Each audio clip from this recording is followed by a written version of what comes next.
Je suis Fabrizio Galanti, le directeur d'Arc en Rêve. Donc, nous en sommes à la 4e journée de rencontres, colloques, conversations autour des thèmes qui sont portés par l'exposition Commun, qui vous entoure, dont vous êtes vraiment au centre. Sachez que donc, cette exposition va se conclure demain. Vous avez encore un peu de temps pour la visiter. Vous avez le temps pour prendre, je vois que quelques de vous ont déjà pris des posters de la ville de Ciudad de México. Là au fond, donc, vous pouvez ramener chez vous des informations sur l'architecture moderne mexicaine. Et vous pouvez donc participer à ces différentes initiatives que Arc en Rêve a mis en place autour de cette exposition.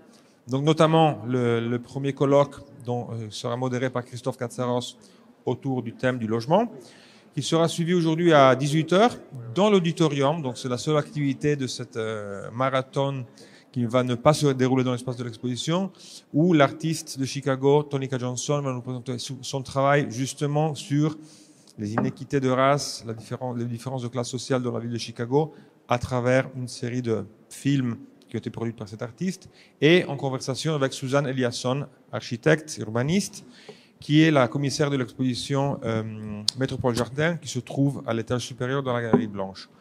On va conclure la journée à partir de 21h, donc vous êtes invités soit à rester, soit à revenir, avec une soirée house, une soirée dansante, avec des DJ justement de Chicago. Nous avons souhaité, en collaboration avec Organe Fantôme, de rendre hommage aussi au fait que cette ville a été vraiment un des lieux d'innovation musicale dans les musiques noires aux États-Unis. Donc nous avons 2 DJ invités par Organe Fantôme ce soir, soirée qui risque de se conclure assez tard. Vers 2h du matin, il y aura des aliments, il y aura de la bière, donc c'est vraiment l'idée d'avoir un moment plus festif en conclusion de cette exposition. Et demain, dimanche 18 septembre 2022, c'est donc le dernier jour de notre exposition qui va se clore avec encore 2 conversations. À 2h, nous allons revenir sur des questions d'identité, des questions de mémoire à travers le travail de différents architectes issus de différents contextes, donc les États-Unis encore un peu au centre de la conversation. Et à 16h, avec autour de Jean-Philippe Vassal, de l'agence Lacaton Vassal, avec les interventions aussi de Christophe Hutin, on va discuter de pourquoi il ne faut pas démolir, donc de pourquoi une vraie stratégie de remise au centre des intérêts collectifs, donc du commun, qui est un peu le thème qui nous a intéressés pendant ces mois, est celle de voir des ressources dans ce qui est l'existant, et donc de ne plus concevoir la transformation à travers des processus de démolition et reconstruction, mais plutôt d'imaginer dans l'existant une source de transformation qui peut être remise en jeu à travers des processus d'innovation, de transformation, toujours et fréquemment avec les habitants. Donc, merci beaucoup pour être ici ce soir. Je passe la parole à Christophe Katsaros qui va donc introduire nos invités d'aujourd'hui et modérer cette conversation. Pour ceux qui ont eu la patience et le désir de passer quelques jours avec nous, vous allez voir, ça sera encore une fois un moment plutôt intriguant, intéressant d'échange. Vous êtes bien évidemment invités à intervenir avec vos questions, vos commentaires. L'idée, c'est vraiment d'essayer de faire de ce lieu un lieu de partage et beaucoup moins un auditorium un peu traditionnel. Merci, et à toi Christophe. Merci Fabrizio.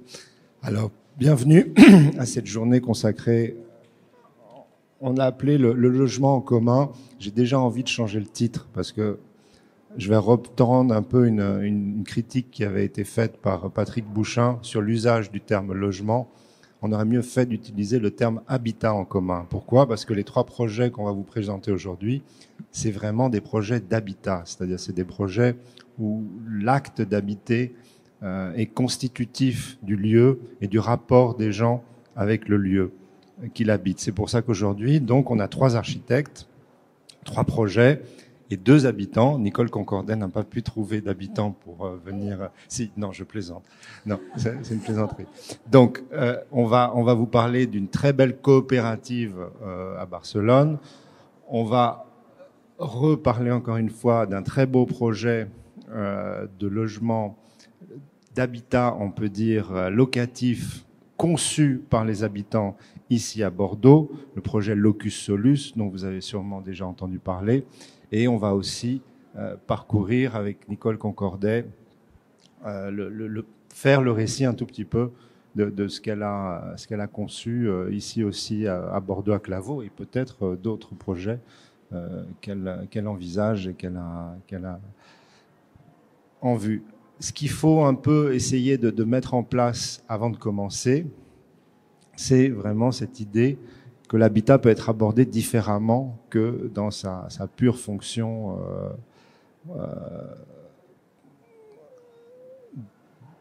de logement, dans le sens où on peut s'imaginer aller vers des formes d'habitation qui permettent la participation des habitants. Je vais vous donner un exemple.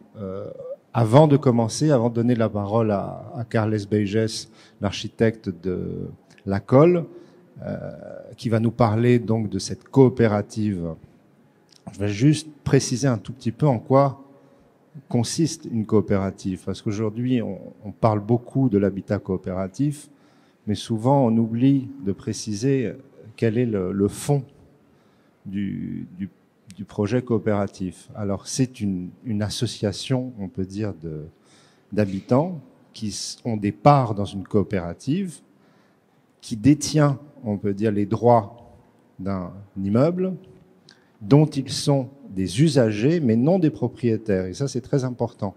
C'est-à-dire, quand on fait partie d'une coopérative, on a un droit d'usage presque à vie, et souvent même un droit qu'on peut céder à ses enfants, dans certains cas, dans certains pays. En Allemagne et en Suisse, par exemple, les coopératives, on peut céder à ses enfants l'appartement qu'on occupe. Mais on n'est pas propriétaire, c'est-à-dire on détient, on peut dire, des parts dans une coopérative. Alors, on se dit, voilà, qu'est-ce que ça apporte? Ben, ça apporte, on va le voir ensemble avec Carles, qui va nous raconter un tout petit peu ce projet. Ça apporte finalement une baisse significative du coût de production de l'habitat, et ça apporte aussi la possibilité de concevoir son habitat comme si on en était le propriétaire, mais sans l'être. Ça veut dire qu'on peut vraiment entrer dans des dispositifs où on va aménager sa partie, sa part dans un immeuble, comme si on en était le détenteur permanent. Tout ça en se disant qu'à un moment, il va falloir céder, c'est-à-dire il va falloir laisser cet appartement au suivant. Hein, c'est un mode, on peut dire, qu'on a un peu négligé en France. On en parle beaucoup, on est très admiratif des coopératives d'habitants, mais on a beaucoup de mal à les faire se mettre en place, à les aider. On a du mal à les financer. On a du mal, au niveau politique, à faire ce qu'il faut aussi pour leur donner une place, parce que bien évidemment, une coopérative ne peut pas se permettre d'acheter du foncier. Elle doit plutôt le trouver, le louer par un bail amphithéotique ou l'utiliser. Voilà. Donc, je voulais juste apporter cette précision pour qu'on puisse distinguer la différence entre l'habitat coopératif et un bailleur social, par exemple, qui peut être aussi innovant qu'une coopérative, mais propose un autre rapport au bâti. Alors, j'invite, pour commencer, Carles Beiges, architecte de la Colle, de nous raconter un tout petit peu l'aventure de ce bâtiment. Dans un deuxième temps, peut-être, Elena Febres-Freili. On avait pensé de commencer. D'accord. Alors, faites comme vous l'entendez. Donc, j'y vais. Bonsoir. Merci de l'accueil. Donc, entre moi et Carlas, on va un peu vous faire quelques explications vraiment courtes de ce qui est le projet où on vit. Ça sera court, donc n'hésitez pas à nous interpeller à un autre moment pour entrer dans les détails. Donc, je vais un peu vous parler du contexte. Donc, effectivement, la Borda est une coopérative d'habitat et on dit en cession d'usage. Donc, c'est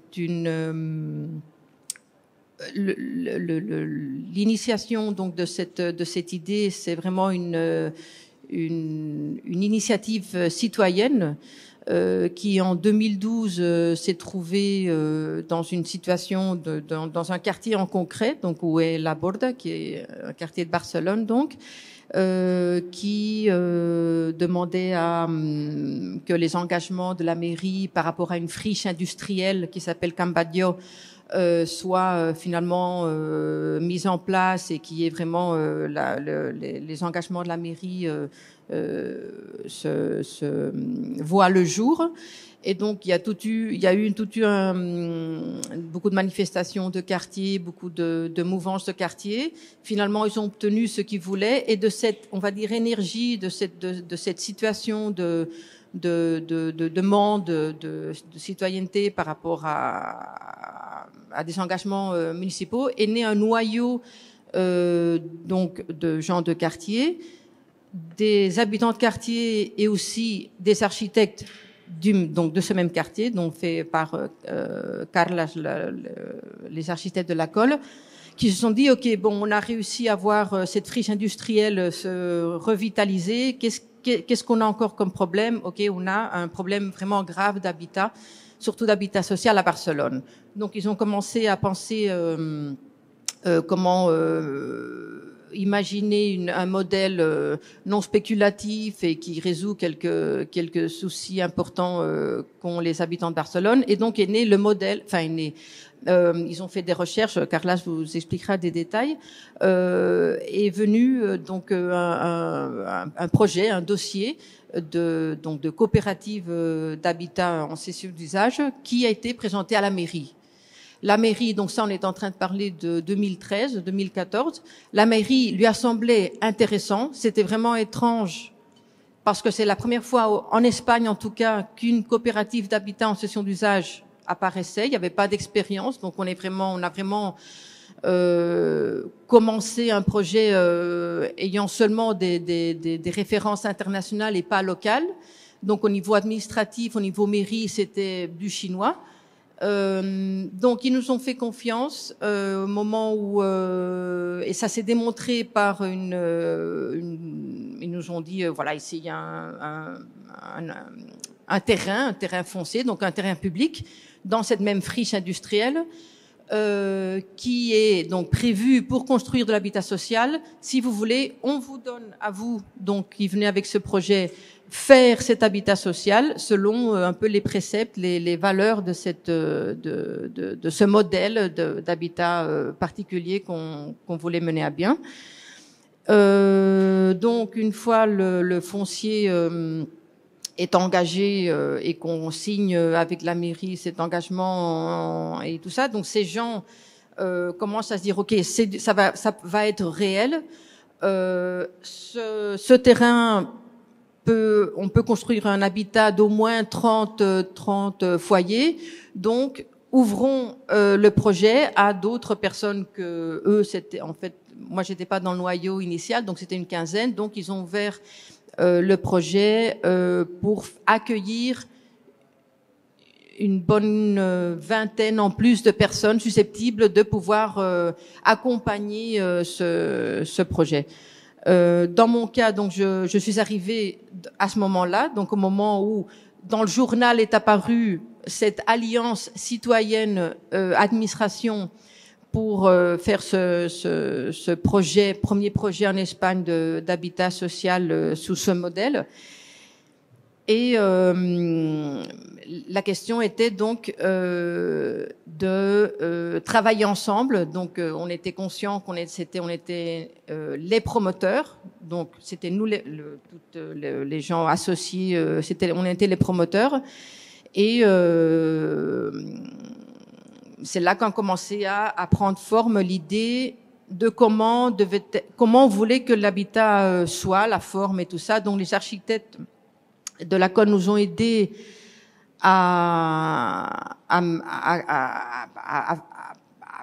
que prenne forme. Par exemple, on avait très envie que l'habitat ait beaucoup de zones de partage, de zones communautaires, on va dire. Donc, ils ont réduit le nombre de foyers, en fait, pour pouvoir contenter, on va dire, les besoins de ces futurs habitants. Et après, nous ont donné plein d'idées, mais bon, ça on peut parler plus tard dans le détail. Mais après, on a dû chercher l'argent. comme on est propriétaire, comme on est la coopérative, c'est nous, c'est une propriété collective, on va dire. Quand on s'est dit bon, on va aller chercher maintenant le financement, les banques traditionnelles n'étaient pas intéressées sous notre forme juridique, on va dire. Donc, on a dû aller chercher, et ça c'est bien parce que bon, quand on commence à faire les choses, on expérimente et on a trouvé des bonnes solutions, c'est de s'allier avec ce qu'on appelle l'économie sociale et solidaire. Donc on a été dans une coopérative de financement, donc qui comprenait bien nos démarches et qui malgré n'avait jamais investi, on va dire, un crédit pour l'habitat, s'est dit OK, votre projet est solide. Je mise, on mise pour ce projet un peu fou et donc on a eu l'aide de cette coopérative de financement et d'autres donc qui a couvert une bonne partie des besoins pour financer et nous les habitants, les futurs habitants avons aussi investi chacun 18 500 €. Donc c'est une quantité qui, si on part du projet, nous est retournée. Et le reste d'argent, donc pour avoir une idée, ça nous a coûté plus ou moins 3 millions d'euros, donc le tout. Donc pour arriver à ces 3 millions d'euros, ayant cette coopérative de financement, ayant nos apportations, on a été chercher d'autres structures, d'autres collectivités qui sensibles, disons, à ce projet et qui nous ont fait prêter de l'argent. Donc, plein de gens, plein de structures nous ont prêté de l'argent et nous sommes en train avec nos, entre guillemets, loyers, en train de retourner tout cet argent qu'ils nous ont prêté pendant 30 ans. Je pense qu'on va. On a plein de petites anecdotes par rapport à ça, mais c'est pour pas entrer dans les détails. Mais si vous avez besoin de plus d'infos par rapport au financement, on en parle après. Donc, on réussit à avoir l'argent. Donc, ce qui est important, c'est que la construction est participative aussi bien dans le projet de comment on veut vivre, mais aussi même dans la construction en soi. Donc, on a tous les mois. On se réunissait donc dans le chantier et on aidait à construire ce qu'on pouvait ce qui était entre nos mains de pouvoir faire. Donc voilà. Non? C'est en gros c'est ça. Après il y a plein d'autres thèmes, mais on continuera après. Merci Elena, merci aussi pour l'invitation. Je dois dire aussi que je suis pas seulement architecte de l'école, mais j'habite aussi, donc je parle aussi des fois comme habitant. Et d'abord, pour nous, c'était cette sorte de projet, c'était le premier, mais maintenant on a 7 autres projets de coopératives d'habitants. Et c'était hyper intéressant parce que c'est pas normal dans l'habitat collectif d'avoir les futurs habitants d'abord. Non, c'est normalement dans l'habitat individuel, mais pas dans l'habitat collectif. Donc ici, on a eu l'occasion d'avoir cette discussion que Léna parlait. C'est une façon de travailler on travaille toujours avec des participations quand on fait projets d'espace public ou des projets de bureaux. Mais ici, c'est maintenant notre milieu, les choses qu'on a plus spécialisées, c'est le logement collectif coopératif. Et pour signaler 3 choses seulement, aujourd'hui, c'était des choses qu'on a appris de ces premiers projets de la Borda.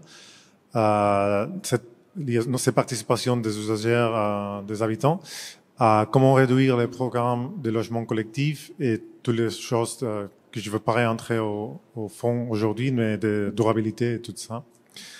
Donc, la participation des usagers dans ces projets, c'est pas seulement nous, on les engage dans la création architecturale du début, d'imaginer comment la première chose qu'on a fait, c'était nous demander d'amener des images de comment les gens s'imaginaient d'habiter. Et ça arrive jusqu'à aujourd'hui. Non, même aujourd'hui, on a manqué une journée de autoconstruction comme celle-là. Chaque 2 mois, on a une journée comme ça de continuer à faire le maintenance, le maintenance entretien Donc, le bâtiment, il est fini il y a 3 ans, mais il y a encore des choses qui sont à finir ou des choses qui sont améliorées. Donc, on aime bien la autoconstruction. Et ici, on a fait assez, comme l'agent voulait investir en autoconstruction aussi. Et mais là, le truc d'avoir les gens d'abord, c'était très intéressant pour voir comment la composition des foyers, c'est tellement différent à ce qu'on a dans la tête quand l'habitat c'est fait pour le public ou le privé, non, mais pour les gens qui leur idée c'est pas d'habiter dans cette maison, c'est l'idée de vendre ou l'idée de gérer l'habitat. Et là, on voyait de 28 foyers, il y avait seulement un qui était les classiques père, mère et 2 enfants.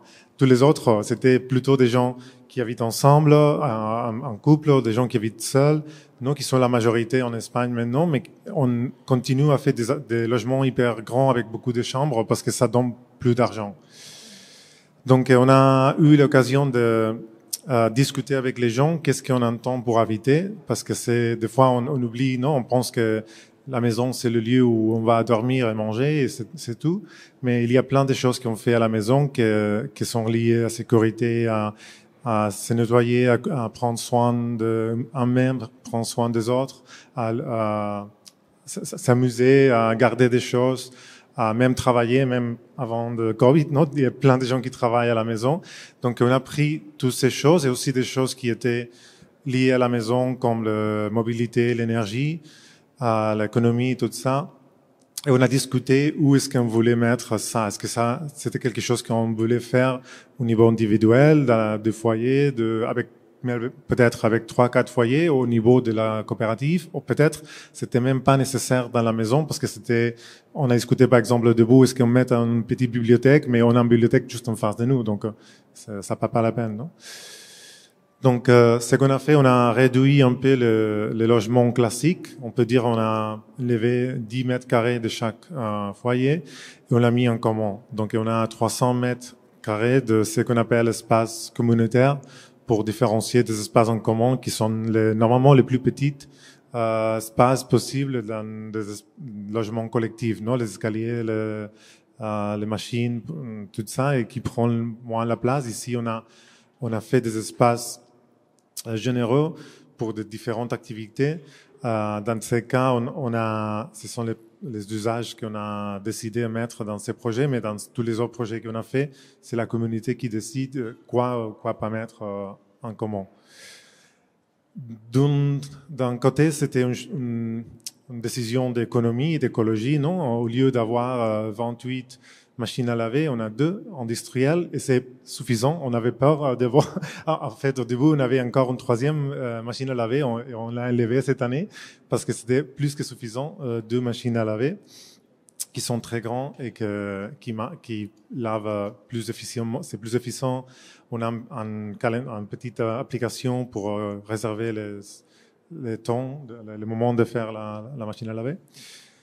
Mais c'était pas seulement l'économie et l'écologie, c'est aussi de donner des espaces, très bons espaces, très lumineux, très visibles, très généreux, des activités de prendre soin, non, de everyday, de tous les jours, non, des choses qui des fois dans la maison sont oubliées, sont cachées, sont laissées le pire espace où normalement il rentre qu'une seule personne et où normalement c'est une femme qui le fait.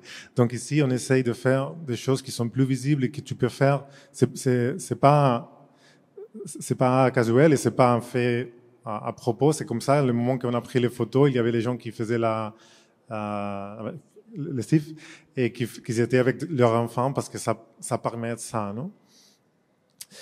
Donc, on a aussi une grande cuisine et salle à manger communautaire. Les appartements, ils ont leur propre cuisine. Mais on voulait ça pour chaque semaine, il y a un repas communautaire. Et après, c'est un espace que tu peux aussi réserver pour ta propre fête d'anniversaire, non? Et parce qu'à la fin, les appartements sont plus petits, mais à la fin, moi, j'ai pas besoin d'une salle à manger que pour 3 personnes. La plus partie de l'année, non? Il y a 3 jours à l'année que peut-être j'ai besoin d'une salle à manger plus grande, donc j'ai celle-là, on a. Et après, on a cette grande salle polyvalente qui maintenant c'est plutôt pour les enfants et aussi pour des grands événements. Et donc c'est une troisième raison de partager des espaces, c'est qu'on a des espaces de luxe, des espaces que moi avec mon salaire je pourrais jamais avoir ça chez moi. Et maintenant je l'ai. Non, mais je l'ai seulement pour les occasions que j'ai besoin. Et même à la fin de cette escalier que vous voyez là-bas. Il y a 2 chambres pour des invités qu'on peut aussi réserver pour les gens qui veulent nous rendre visite. Ça, c'est le côté de la rue. C'est une rue assez polluante et avec beaucoup de bruit. Et ça face nord, donc c'est un peu fermé. Mais c'est ça c'est le côté sud qui face un parc. Et c'est là qu'on a mis la plupart de foyers. Il y a 24 de 28 foyers. Mais de l'autre côté, on a mis plutôt le espace en commun. Et donc là, ça me sert aussi pour parler un peu de la durabilité, non? Donc on a bien sûr mis en place de design bioclimatique, non? On prend le soleil qui en a beaucoup en Espagne pour nous chauffer en hiver et en fait on n'utilise presque pas le chauffage en hiver. Il y a plein de foyers qui n'allument pas les chauffages en hiver. Mais aussi on a ce gros balcon qui est nécessaire en Barcelone. Et après on a cette cour au milieu qui est couverte avec un serre qui nous sert aussi à climatiser l'air avant qu'il entre à la maison. Mais ça, c'est un exemple d'espace qu'on a décidé avec la communauté. Non, on parlait au début de cette idée de corrala. C'est une typologie de centre, le sud de l'Espagne, qui toutes les maisons fassent en cour. Non, donc on a reproduit cette corrala avec tous les logements et tous les espaces en commun qui fassent cet espace et qui aide à avoir cette idée de communauté. Non, c'est pas que tu entres pour l'entrée, tu vas dans les escaliers et tu rencontres pas tes voisins. Ici, c'est hyper facile à rencontrer les gens. Ce sont les espaces d'accès au logement qui maintenant, en fait, ce sont des images de debout. Maintenant, c'est plein rempli de plantes et des affiches et de tout. Et ça, c'est la seule chose, le cercle qui marche automatiquement avec des senseurs de lumière, de vent, de température et de fumée. Et ça ouvre, ça ferme en dépendant de ça. Mais notre approche à la durabilité, c'est pas avec les high-tech, les machineries de le dernier moment ou avec des matériaux hyper nouveaux, hyper chers. Mais on travaille beaucoup avec la communauté aussi. Donc, on a fait beaucoup de pédagogie de comment cet appartement, il faut les utiliser. Parce que si on donne les mêmes appartements aux personnes qui ne savent pas comment les utiliser, ils vont finir à s'installer de l'air climatisé quand il ne faut pas. Donc avec ça, ça fait 3 ans qu'on regarde les consommations et tout ça, et on a réduit que la consommation est réduite à la moitié d'un foyer normal. Mais une autre chose qui c'était important au niveau durabilité, c'est de réduire ce qu'on n'avait pas besoin. Donc une chose qu'on a vu, c'était qu'on n'avait pas besoin de parking souterrain, mais il y avait une normative à Barcelone qui existe dans la plupart des villes de pays occidentaux, qui a forcé un nouveau bâtiment d'avoir de parking souterrain. Et on a réussi à travailler avec la mairie, avec les partis politiques de la mairie et de l'opposition pour changer cette loi. Et on a été les premiers bâtiments qui n'a pas été obligé d'avoir de parking souterrain. Et finalement, on a aussi fait le choix avec les habitants. On avait les deux possibilités d'avoir une construction plus conventionnelle en béton, mais c'était très important pour toute la communauté d'avoir un immeuble qui était le plus durable possible et avec le moins impact possible. Donc, on a fait les choix pour le CLT, pour le bois. Et quand on était fini, c'était l'immeuble le plus haut en bois en Espagne. Cette année, on a été surpassé pour une autre coopérative d'habitants, donc on est content, parce que ça a ouvert la construction en bois en Espagne, ça a aidé beaucoup à pousser ce marché. Et en fait, c'était plus cher, mais la chose positive, c'était que c'était très vite. On a fait ça en 6 semaines, donc 1 semaine pour étage, seulement avec des 4 personnes. Et j'ai fait toujours la blague parce que je sais pas si en France vous savez ça, en Espagne on dit ça, mais c'était une entreprise de Pays Basque, donc c'était 4 Basques. En Espagne on dit que les Basques ils sont très fortes, donc c'est 4 Basques qui ont venu aussi en 6 semaines et ont fait tous les meubles. Non, donc c'est la vérité en fait. Et je vais finir seulement en vous montrant à l'intérieur des foyers. Donc on a aussi fait un effort pour faire un logement qui était, une habitation qui était flexible en différents, modulable aussi, ouais, en différentes façons de vivre. Donc, on a 3 tailles. Le plus petit, c'est 40 mètres carrés. 60 mètres carrés, c'est le moyen. Et le plus grand, c'est 75. Mais tu peux avoir, c'est tout bien de le petit, de 40 mètres carrés. Si tu ajoutes une chambre aux 2 ou en moyenne ou un grand appartement, et ça c'est flexible autant parce que ça peut changer, parce que c'est déjà pensé que cette chambre ça peut changer dans les années. Tu peux donner cette chambre soit à un ou l'autre foyer. Et aussi, on a fait ce design qu'on appelle non hierarchical, sans hiérarchie, sans hiérarchie. Hiérarchie. Donc, toutes les chambres, ils ont la même taille et les gens, ils peuvent décider comment distribuer. Non? Donc, à la fin, on a 28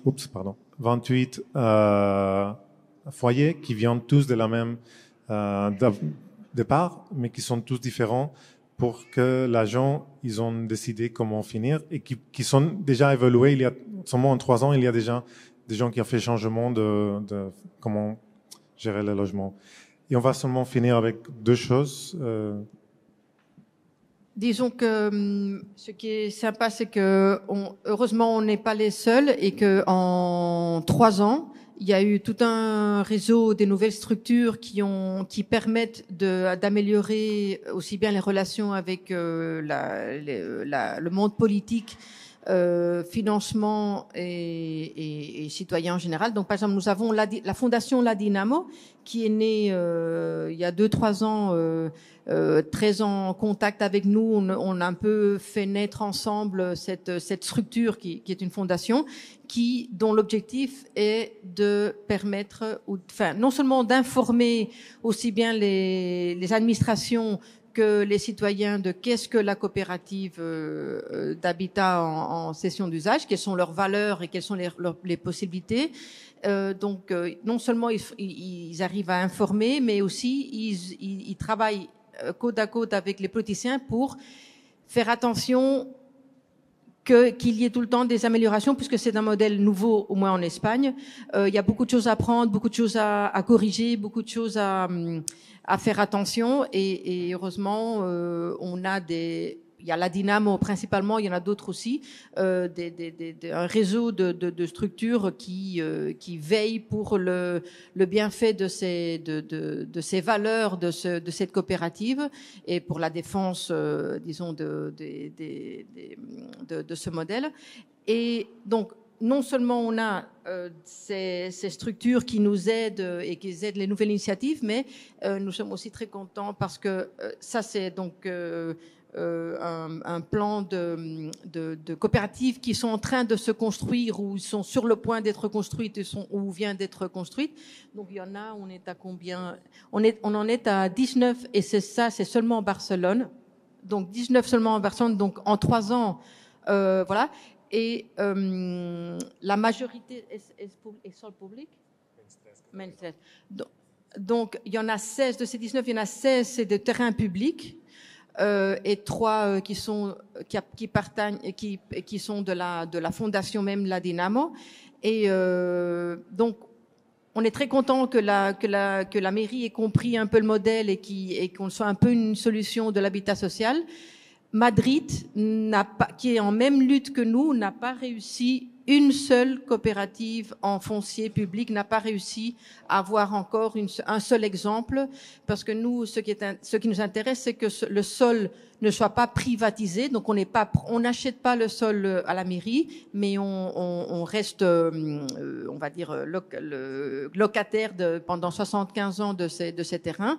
Donc on n'enlève pas la capacité de proposer du terrain public au futur, parce qu'on n'en est pas propriétaire. Donc ça, c'est une des choses que ce modèle aussi a changé. Et donc, on est en pleine floraison et on est très contents. Merci beaucoup. Alors,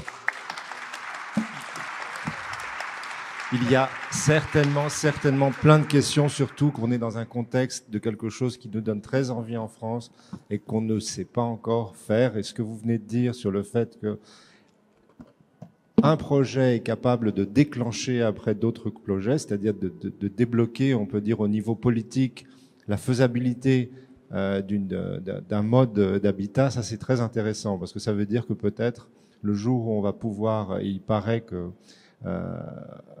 au Grand Voisin à Paris, il y a un projet qui pourrait être apparenté à de l'habitat coopératif. C'est plus compliqué parce que c'est quand même initié par le bailleur social, donc c'est de l'habitat coopératif dont l'initiative ne vient pas des habitants, mais viendrait plutôt d'un bailleur social qui veut faire de l'habitat coopératif. On va voir comment ça va prendre. Mais c'est sûr que le moment déclencheur, c'est quand des habitants parviennent, à partir de rien, face à un mur, on peut dire, d'incompréhension, petit à petit, à construire un projet.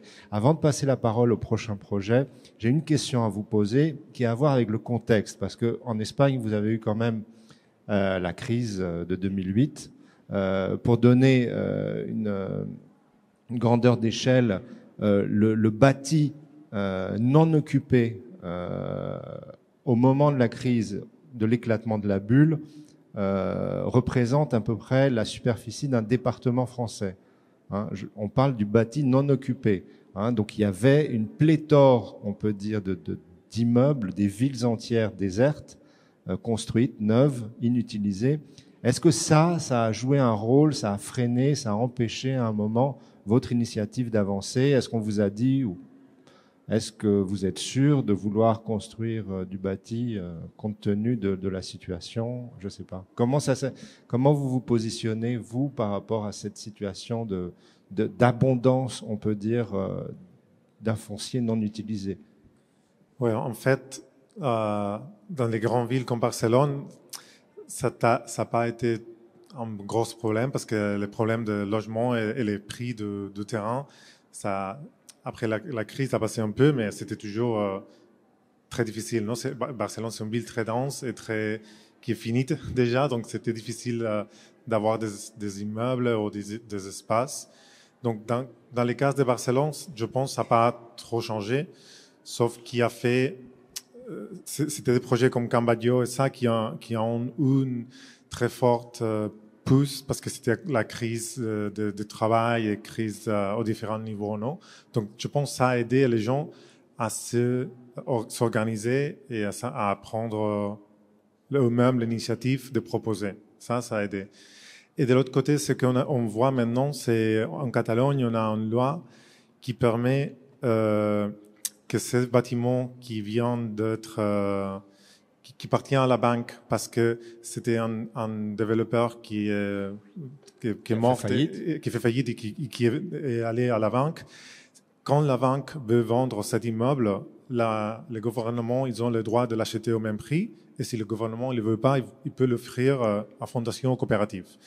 Donc, à Barcelone, ça n'a pas été le cas encore, mais dans les autres municipalités que vous voyez dans la carte de Catalogne, il y a des immeubles qu'on a réussi à acheter à bon prix, des banques qui vendaient à des investisseurs internationaux parce que c'était des choses pourries qu'ils voulaient pas, qui seulement pour gagner quelques d'argent, pour faire des choses bizarres.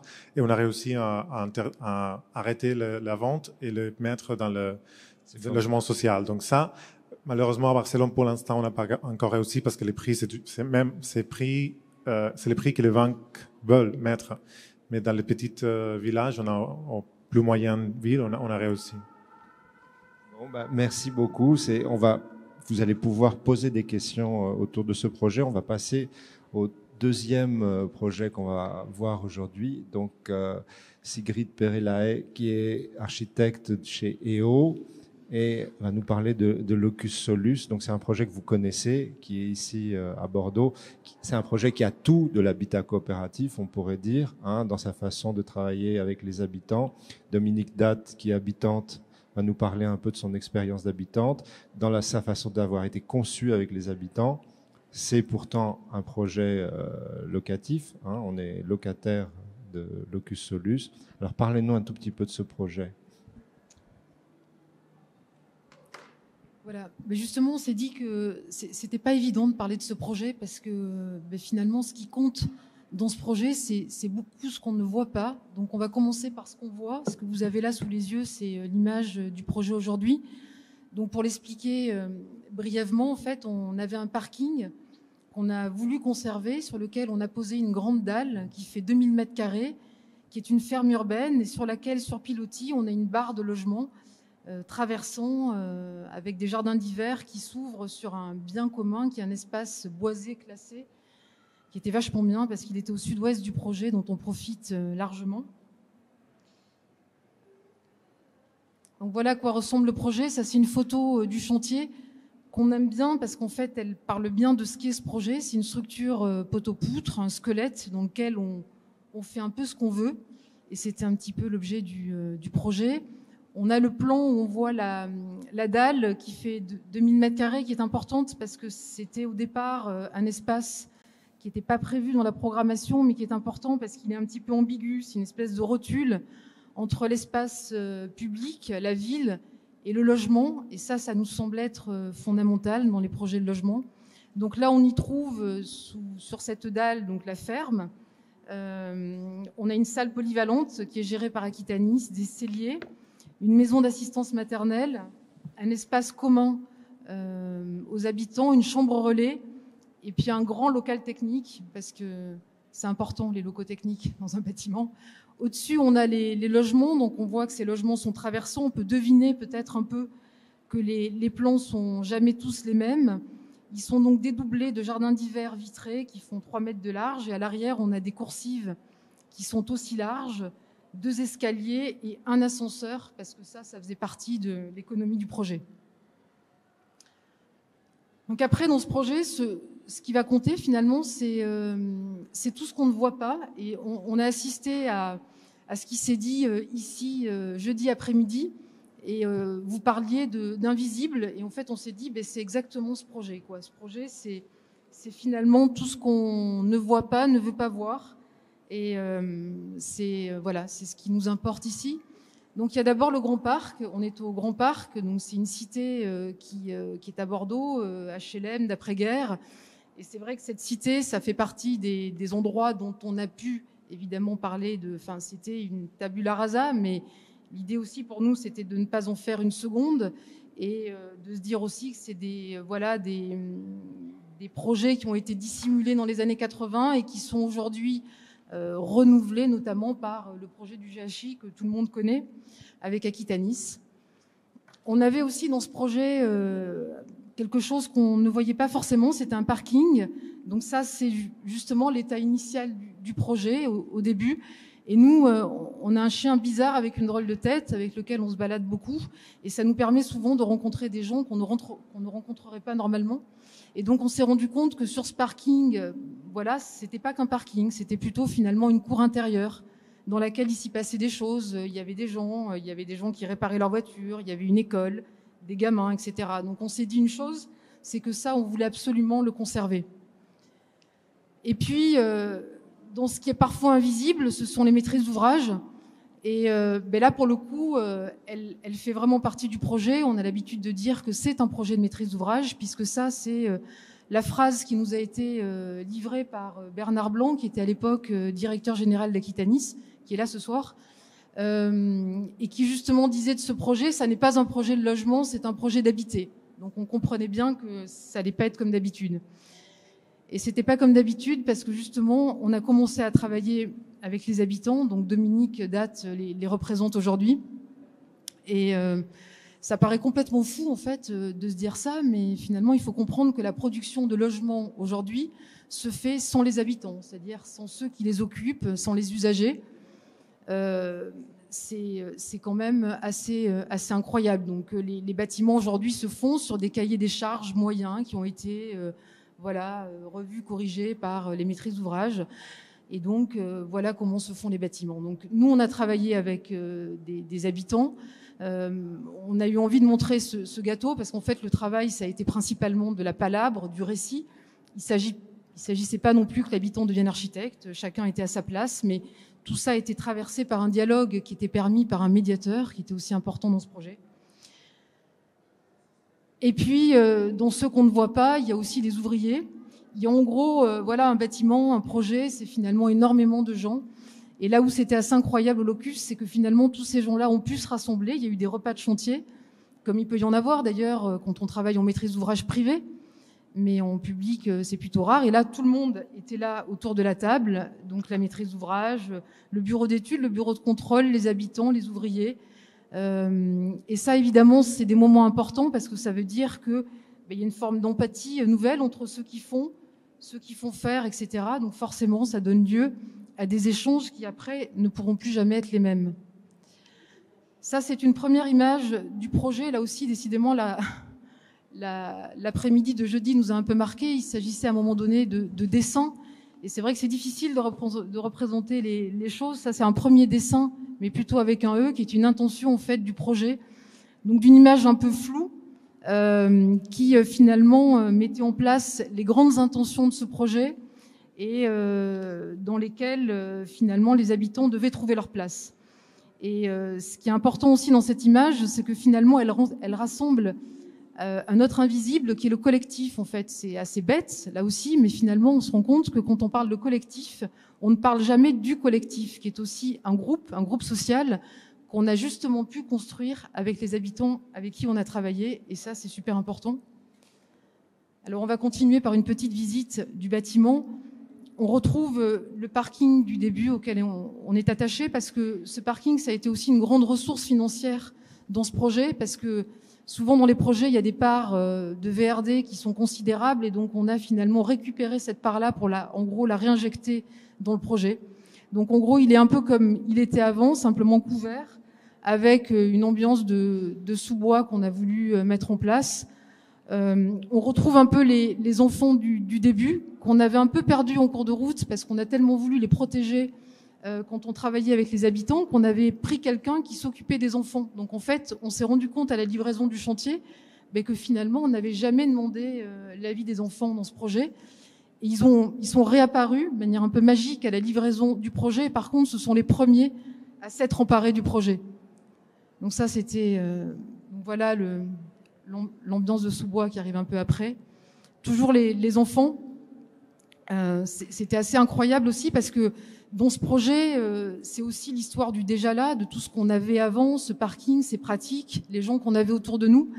Et ce qui s'est passé avec les enfants, finalement, c'est que ça a été le lien entre ce projet, l'espace public et les gens qui habitaient autour, quoi. C'est-à-dire qu'en gros, ils ont commencé à habiter le projet avant même que les gens ne l'occupent. Ça, c'est encore les enfants. Ce qui est peut-être intéressant dans cette image, c'est que finalement, on ne sait plus trop où on est.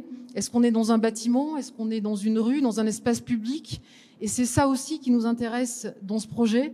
C'est un petit peu l'histoire de la peau d'oignon d'Andreas Ruby.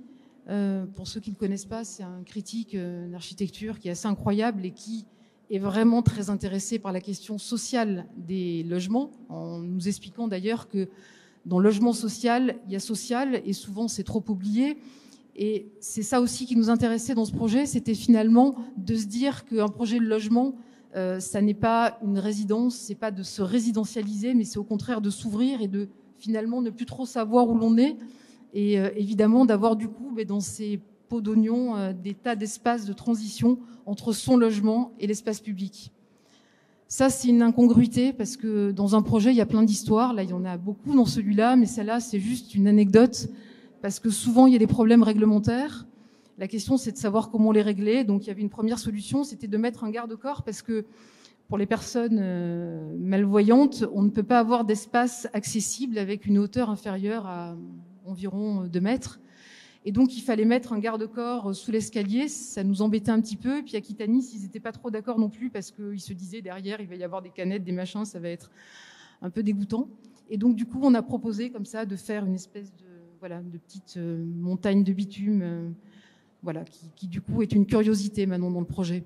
Ça, c'est le hall d'entrée où on est dans le parking, on ne sait plus trop où l'on est, mais en revanche, il y a cette attention qui nous semble importante dans un hall, c'est d'avoir un banc et une glace.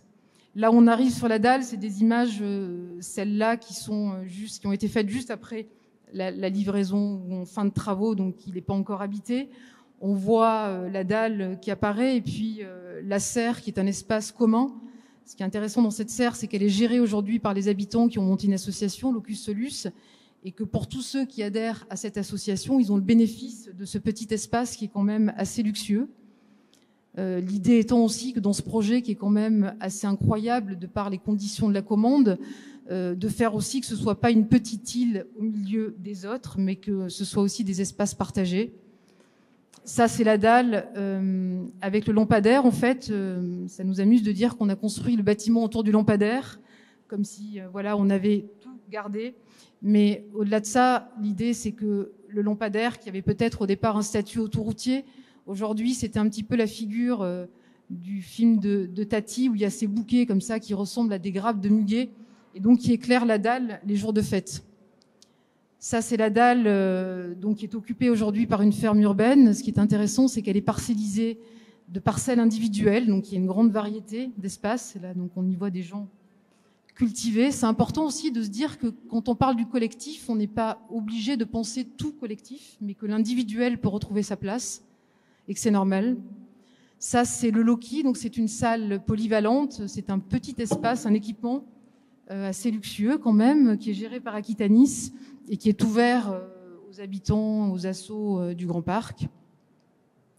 Ça, c'est la maison d'assistance maternelle. Donc, ça veut dire aussi que là, il y a des enfants de l'extérieur qui viennent ici, les parents, les machins. Donc, forcément, l'extérieur monte sur la dalle. Ça, c'est David Pradel qui fait ces photos. Et la petite fille avait une jolie robe, alors on la montre toujours. Ça, on revient un petit peu sur l'arrière du bâtiment avec les coursives. Donc là, on est sur des espaces qui sont plus intimes. Malgré tout, la coursive, elle a 2 statuts. Elle a un statut privatif, on le voit bien, parce que c'est les endroits qui sont occupés, et qui sont occupés de toutes sortes de manières. Et la partie collective, sur laquelle il y a un revêtement en caoutchouc pour des questions d'acoustique. Donc là, les gens s'y croisent. C'est aussi des terrasses d'été qui sont assez confortables quand il fait chaud. Ça, c'est des coursives qui sont assez drôles parce que, comme on est un petit peu à la limite, on est sur la fin de la coursive, donc on sait que, voilà, on n'a pas fermé, mais on montre qu'on est un peu chez soi. Bon, là, on imagine quelqu'un qui, doit occuper ce fauteuil. On l'a jamais vu. Bon, ça, c'est une coursive qui est surinvestie. Il y a pas mal de cultivateurs au Locus. Ça, ce sont les appartements. Ça, c'est un duplex. Dans ces appartements, les habitants, alors pour le coup, le travail qui a été présenté chez vous sur la programmation est vraiment intéressant parce que vous avez redit, on a été beaucoup moins loin que vous là-dessus. Les appartements, en revanche, dans les demandes qui étaient faites par les habitants, c'était d'avoir des appartements plus grands, beaucoup plus grands que les standards, et qui étaient en plus des doublés de jardins d'hiver. Donc ça veut dire que dans l'économie du projet, quand même, il a fallu faire des choix. Et ce qui est intéressant justement dans le participatif, quand on travaille avec les gens, ces choix ils sont possibles puisqu'on peut les faire. Et donc on peut finalement tenir aussi l'économie d'un projet parce que on a des projets qui peuvent être paradoxalement plus radicaux. Ce qui veut dire aussi, et ce qu'on avait envie de dire ce soir, c'est qu'on dit souvent que les archis dépassent les budgets. Ce qu'on aurait plutôt envie de dire, c'est qu'on n'a jamais l'occasion de faire de véritables choix, parce qu'en général, tout le monde veut tout dans un bâtiment, et que personne ne choisit. Donc au bout du compte, on a beaucoup, sans que ça ait beaucoup de sens, mais par contre, ça coûte très cher. Là, ça a été tout l'inverse. Donc on a des définitions qui sont brutes, on en reparlera peut-être avec Dominique, ça a donné lieu à des débats, parce que le brut, ça s'appréhende. Donc il y a eu des voyages, voilà, mais je pense que les gens ont fait ce choix-là, parce qu'ils l'ont compris. Là, on est sur les jardins d'hiver, donc qui sont des prolongements de ces logements, qui sont vitrés, parce que là, pour le coup, les habitants n'ont pas voulu avoir, dans l'économie du projet, ça a un peu posé la question du polycarbonate, ça nous aurait peut-être arrangé à certains endroits, mais ils n'en ont pas voulu. Donc on a une façade qui est entièrement vitrée. Donc là, on est sur le jardin d'hiver, donc qui sont des espaces, comme on le sait depuis les expériences de l'Hackathon Vassal, mais qui sont très occupés. Donc là, voilà, on a un bureau. Là, on est encore dans un duplex qui est très très habité. Alors celui-là, c'est le plus grand appartement du locus, c'est un T6, donc il n'y a pas de double hauteur à l'intérieur des duplex, mais le jardin d'hiver est en double hauteur. C'est tout son intérêt aussi. Encore un appartement. On peut voir aussi que dans l'économie du projet, les intérieurs des duplex ont été faits en structure métallique et bois parce que c'était plus économique et possible très facilement. Ça permet aussi, et ça c'est des choses que l'on voit sur Locus, c'est que c'est aussi un projet qui n'est jamais fini. Je pense que on n'a pas l'habitude de faire des citations, mais moi j'aime beaucoup celle de François Seigneur qui disait « Une maison qui est finie, finalement, on finit jamais sa maison, sinon on est mort ».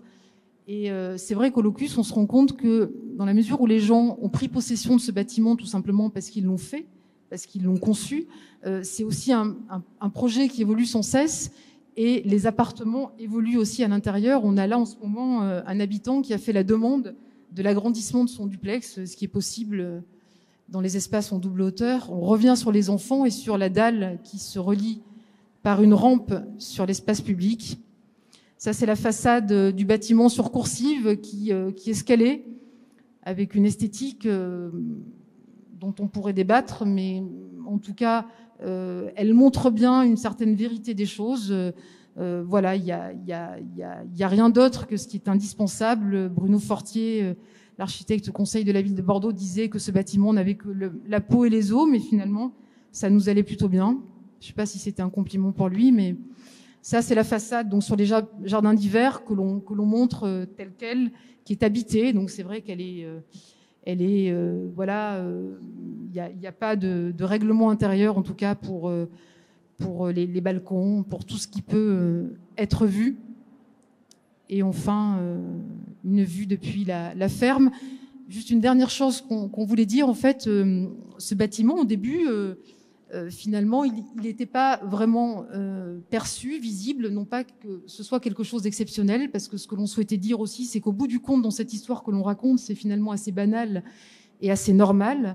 Une chose quand même, c'est que finalement, ce bâtiment a été découvert à partir du moment où il a été visité, et à partir du moment où finalement, les gens qui l'ont visité ont rencontré les habitants, ou en tout cas ont compris qu'il s'y passait toujours quelque chose, quoi. Voilà. Merci. Alors, Dominique, tu parleras peut-être. Vous voulez dire deux mots aussi, Dominique Datt? Oui, enfin, Sigrid a dit pas mal de choses. Moi, j'ai été au départ du projet. Enfin, je n'ai peut-être pas tout à fait au début, mais ce qui m'a plu dans le projet, c'est que, bon, d'abord, je connaissais bien le quartier. J'étais la responsable de la bibliothèque du quartier, ce qui fait que c'était intéressant aussi pour tout le monde, parce que on avait une sensation de tous se connaître dès la première réunion. Ce qui a été aussi très intéressant, c'est qu'on nous a donné des feuilles de papier et on nous a dit, vous dessinez l'appartement, ne vous donnez aucune limite, dessinez l'appartement qui vous plairait. Donc ça, déjà, on avait l'impression de rêver un peu. Apparemment, on a quand même été tous très raisonnables. On savait quand même où nous étions. Et après, ce qui a été intéressant, non seulement c'est de penser son propre appartement, c'était surtout, en tout cas en ce qui me concernait, c'était de penser le commun, le voisin, les autres voisins, ce qui allait se passer au niveau des coursives, la salle commune et les jardins. Donc on a fait notre association. Ça n'a pas été sans mal, ça a été difficile. On est passé par plusieurs étapes. Au départ, tout le monde était enthousiasmé de cette salle commune. Très vite, dès les premières manifestations, il y a eu beaucoup de plaintes, et du voisinage extérieur et des habitants de Locus Solus, qui pourtant étaient partie prenante pour le projet. Donc il a fallu que l'on remette, qu'on voit différemment cet espace-là, qui aujourd'hui revit. Alors on a eu quand même pratiquement 2 ans de fermeture de cette salle par rapport au Covid. Il n'empêche qu'aujourd'hui, petit à petit, elle se met à revivre. On y fait nos plantations. Comment ça s'appelle déjà ? Les semis, voilà. On fait nos semis. Il y a une association moldave qui vient répéter 2 fois par semaine pour leur danse traditionnelle, ce qui est très sympathique. On réussit à faire aussi nos repas. Et ce qu'il y a d'intéressant quand même, parce il y a 46 appartements. 46 appartements, ça fait du monde quand même, d'autant plus quand il y a un T6. Il y a beaucoup d'enfants. Je crois qu'en tout, il y a une 30aine d'enfants. Et donc, c'est excessivement vivant. Ce qu'il y a aussi d'intéressant, c'est que 20 familles avaient participé au projet dès le départ, et les autres sont arrivés plus tard. Aujourd'hui, on peut s'apercevoir que les plus participatifs, c'est souvent ceux qui n'étaient pas à la base du projet. Alors il y a bien sûr le noyau dur d'une dizaine de familles très actives du départ, mais on voit aussi que ceux qui sont arrivés plus tard et qui arrivent encore aujourd'hui, il y a peu de mouvement. Il faut dire que c'est assez récent, mais peu de personnes sont parties. Il y en a qui sont partis, se sont décédés, mais les nouveaux arrivants très vite ont été partie prenante de l'ambiance, parce qu'il règne une ambiance, qu'on le veuille ou pas.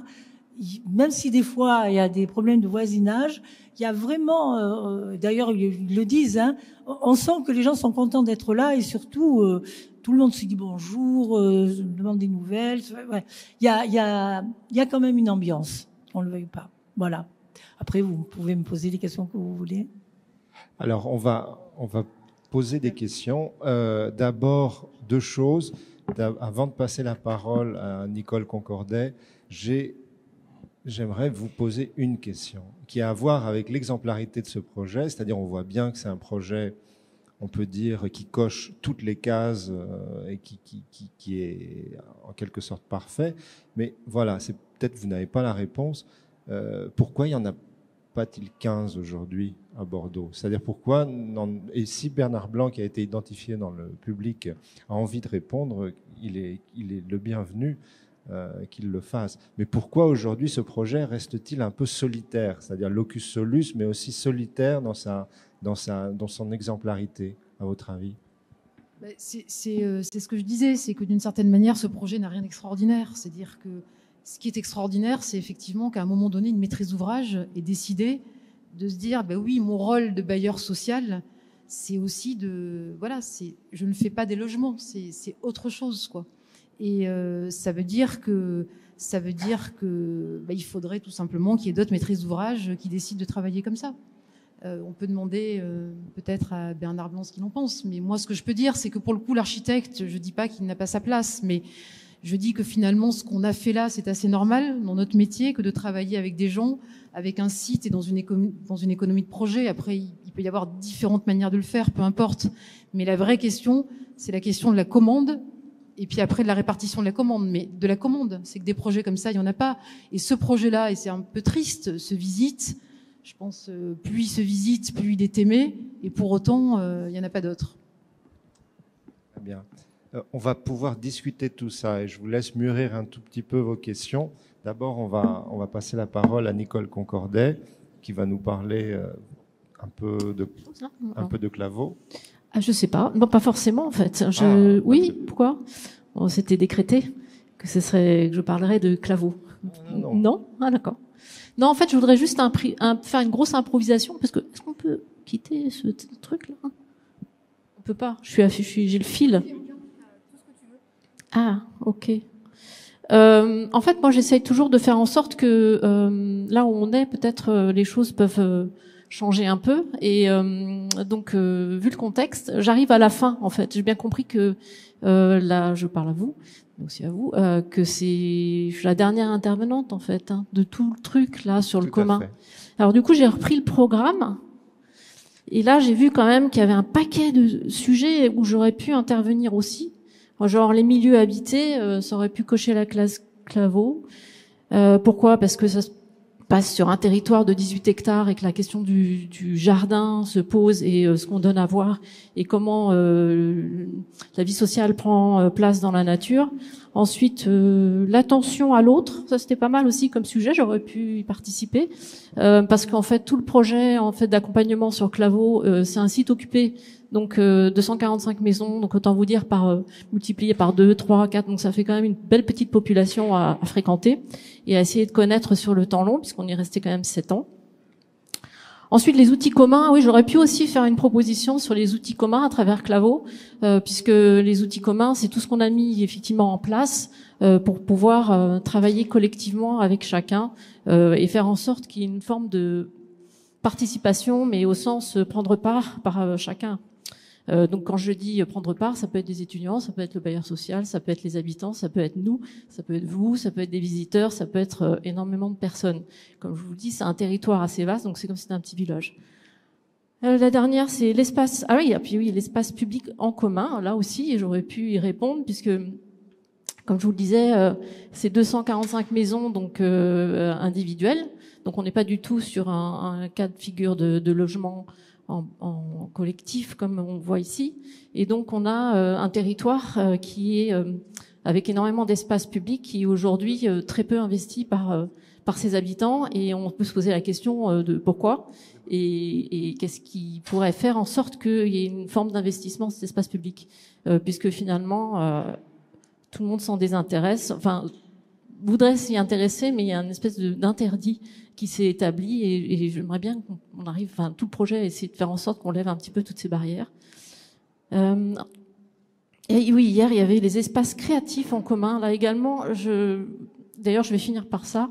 On va prendre à l'envers. Donc on a fait aussi pas mal de travail avec des artistes, notamment les nouveaux commanditaires. Donc bon, c'est pas des artistes, mais c'est un protocole qui est mis en place par la Fondation de France et porté par des associations, donc notamment ici c'est Point de Fuite, donc et des habitants. Donc l'idée que la commande publique peut être portée par des habitants. Et ensuite, aujourd'hui, le logement. Donc je rejoindrai quand même Patrick Bouchin sur la question plutôt de l'habiter et de voir comment en fait de l'intérieur on peut évidemment changer sa vie et passer à l'extérieur. Donc on va regarder. Là, je vous invite à changer de position. Donc voilà, je me suis levée. Donc vous pouvez vous lever également si vous voulez. Je vous invite à manger de la pâtisserie. Voilà, c'est un petit cadeau de fin parce que donc voilà, ce sont ce que nous avons appelé donc avec Samira et Lumna qui sont habitantes de Claveau. Donc parce que en fait pour la petite histoire, je suis rétribuée pour cette intervention et je me suis dit que finalement c'était peut-être pas pour moi, mais plutôt pour les personnes. Samira elle est partie. Reviens Samira. Donc du coup, je leur ai dit, écoutez, est-ce que ça vous dirait d'offrir ou de faire en sorte qu'on puisse avoir des pâtisseries pour finir, parce qu'en plus, je crois que c'est l'heure du goûter, parfait, 5h10, et en plus, du coup, je me dis, il y a un petit peu de sucré après toutes ces considérations extrêmement sérieuses, mais pour autant sympathiques. Donc voilà, donc le tuyau de Claveau, c'est quelque chose de très sérieux puisque c'est une proposition. En fait, ça part d'un problème technique. Et c'est la commande qui a été faite aux artistes, donc Massimo Furlan et Claire de Ribobière, qui ne sont pas là. Donc j'ai pris un peu les devants. Et donc c'est une proposition artistique pour dire que peut-être à travers une pâtisserie, on peut résoudre des problèmes techniques. Donc parce qu'à Claveau, on a plein de problèmes de tuyaux. Toujours, ça se résout, c'est en cours. Mais je vais pas détailler l'offre artistique. je vais pas détailler. Mais et donc il y a eu des ateliers de cuisine qui ont été mis en place et la demande de Massimo, accompagné par le chef Frédéric Coiffé, c'était de voir avec les habitantes si elles pouvaient faire une proposition de pâtisserie qui serait une façon d'inverser un peu une vision sombre. Alors l'histoire des tuyaux, c'est qu'à Claveau, des fois, ça sent pas très bon, ça refoule. Enfin, je rentre pas dans les détails. Et donc, c'était l'idée que peut-être, à travers une proposition de pâtisserie, on pouvait résoudre des problèmes techniques et peu ragoûtants. Ce projet sera présenté, Claire, si tu veux en parler. On a fait un petit bouquin, on a fait des ateliers. Claire, pardon, Marianne, je demande pardon. Marianne Chambos, donc Point de Fuite, les nouveaux commanditaires, et donc voilà, il y aura un film et tout ça. On a fait une procession. Je vais faire. Vous pouvez poser toutes sortes de questions, bien évidemment. Je n'ai pas évoqué tout le volet participatif. Tout. Je pourrais en parler pendant 3 heures de Claveau ou même plus. Donc je préfère répondre peut-être aux questions. Oui, il y a des. Oui, voilà. En plus, il y a des petits commentaires, donc ça vous permet de voir un peu. Mais voilà, c'était pour dire qu'en fait, je voulais juste, mais donc je vois que vous vous levez pas, en fait, c'est ça qui me. En fait, vous voulez pas goûter le tuyau de Claveau. Voilà. Donc c'est une invitation à consommer de l'architecture. Ah oui, parce que le tuyau, c'est quand même ce qui relie toutes les maisons. Il faut le savoir. Oui. C'est ce qui fait que effectivement, ça fonctionne. Voilà. Donc je dis pour rien, ce sont leurs créations. Donc pour vous compreniez, c'est une vraie conception. Donc c'est les tuyaux, c'est des demi-tuyaux. En fait, c'est ce système-là. Technique pour faire vraiment un vrai tuyau. Alors on l'a coupé en 2 et voilà. C'était pour voir aussi un petit peu voilà. Le tuyau est là. En plus, on n'est que des habitants de Claveau et on a travaillé avec Frédéric Coiffé et Stéphanie aussi qui nous donnaient un petit peu les cours et voilà, on a sorti un tuyau comme ça. Voilà. Alors, j'espère que ça va vous plaire. Alors, en fait, c'est ça, c'est. Comment? D'accord. Comment devenir habitante de Claveau? Il fallait voilà, Claveau et demander au niveau d'Aquitanis ou voilà. C'est des maisons qui appartiennent à un bailleur social. Donc c'est des maisons qui ont été construites dans les années 50 par la ville de Bordeaux pour ses fonctionnaires. Et en 2007, la ville a vendu son patrimoine au bailleur social. Qui du coup il faut être éligible pour c'est des logements sociaux, donc il faut si vous voulez habiter Claveau, il faut déposer un dossier Aquitanis, voilà, qui sont éligibles en fait, voilà. Donc et alors faut savoir comme pour les autres opérations, il y a les gens restent en moyenne 27 ans. Donc donc c'est un projet en site occupé, comme je vous disais, où quand on a commencé à travailler dessus, on s'est confronté on avait plein d'idées sur le participatif et tout ça, et en fait il a fallu qu'on s'adapte au contexte. Donc là je le fais parce qu'il y a beaucoup de personnes âgées. Donc la façon de participer à la fabrication de l'amélioration de son habitat, etc. Il fallait faire un peu différemment, de faire en sorte qu'elles participent sans qu'on leur demande de s'épuiser. Et voilà, c'est ça.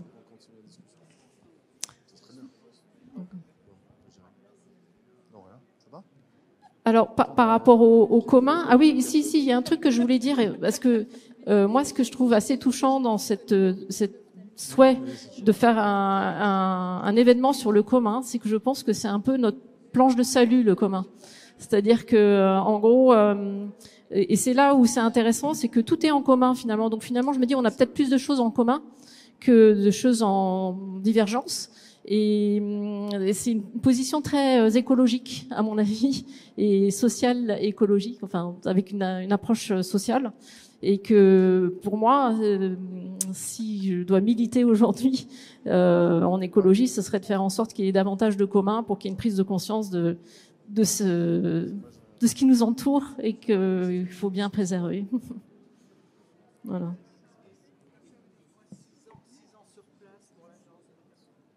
Qu'est-ce que ça veut dire d'être pour toi 6 ans? Tu as dit 6 ans de travail sur cette... Oui, en fait,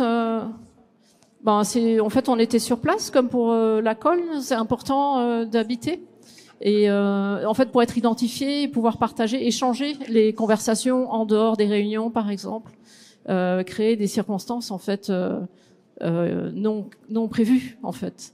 Donc je pense qu'il y a la notion d'improvisation, elle est importante pour pouvoir capter tous les petits messages, les choses qui sont dites. Donc ça, c'est sur le temps long aussi pour être apprivoisé, puisque nous, on est arrivé dans un quartier qui se sentait quand même, où les gens se sentaient vachement à l'abandon. Et donc, c'était mal vu. C'est-à-dire que quand on ouvrait, je sais pas où est Louise, mais quand elle faisait les premiers entretiens, elle s'est fait un peu agresser, quoi. Au départ, on lui disait, mais attends, on les connaît, les histoires de travaux. Bon, ça fait des années qu'on nous raconte la même histoire. Et ça. Donc, il a quand même fallu y aller tout doucement pour trouver en crédibilité et puis commencer à parler du projet et puis faire comprendre que on n'allait pas partir, qu'on n'allait pas laisser tomber, quoi. Mais donc c'est Nicole, oui. Tu es venue avec un gâteau aujourd'hui, mais il faut peut-être raconter aussi comment Claveau, c'était une patate chaude au départ. Oui, c'était une patate chaude parce que ça faisait quand même très longtemps. Bon, il y a plusieurs sujets sur la patate chaude, hein, mais parce que ça faisait longtemps en fait que il y avait des projets, ça faisait plus de 10 ans en fait qu'il y avait des projets sur Claveau, et c'est vrai qu'il se passait pas grand-chose. Alors moi, ma théorie, c'est que c'était un peu politique, je pense quand même malgré tout, parce que c'était un quartier très populaire, très à gauche, et donc peu investi finalement. Donc voilà. Et donc, oui, aussi très compliqué, puisque justement, avec un très investi, enfin très apprécié, les gens sont très attachés à leur quartier. Et donc, avec cette peur de comment on va affronter le changement, etc., avec ces gens-là, quoi. Enfin voilà. Participation, à la différence des deux autres projets, la participation au départ, elle n'est pas donnée, quoi. Tandis que les autres projets, on sent qu'il y a déjà une volonté de la part et de... Oui, c'est un peu l'inverse, c'est ce qui en fait le succès, mais aussi l'écueil. C'est-à-dire que on avait énormément d'ambition. Enfin moi, si demain je vais le reprendre le projet, j'irai voir Bernard Blanc et je lui dirai mais il y a quand même la question de la gouvernance, moi qui m'intéresse énormément et qui à mon avis n'a pas pu s'épanouir complètement. Alors aujourd'hui, on a quand même créé un lieu qui s'appelle la Base Vie dans le cadre du chantier, parce que c'était un lieu commun et de partage, parce que je pars du principe que le chantier, c'est une opportunité formidable pour créer une communauté, une forme de communauté éphémère, et que c'est à travers cette communauté éphémère qu'on peut peut-être enclencher plus de communs. Mais bon, c'est compliqué, et donc peut-être on n'a pas réussi à faire autant que ce que j'aurais imaginé, notamment à travers la pédagogie aussi, sur l'espèce de la capacité aussi de faire soi-même les choses. Donc on a mis en place pas mal d'ateliers de fabrication, de construction. On avait imaginé des manuels aussi de fabrication où les gens pouvaient apprendre à construire dans les règles, enfin quelques règles de base, on va dire. Partant du principe que les gens savent se soigner, donc ils doivent pouvoir aussi se protéger. Voilà. J'ai répondu à la question.